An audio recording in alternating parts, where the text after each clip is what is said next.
Hi. Third, we're going to learn about fonts.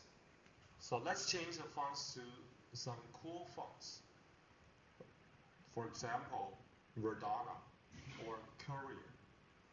In CSS, we have a property called font family to define the fonts for HTML element.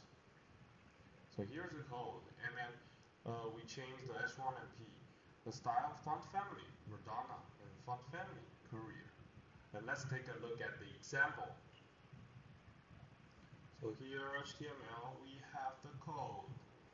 And then let's take a look at the result. See, this one is Verdana. And here, this one is Courier.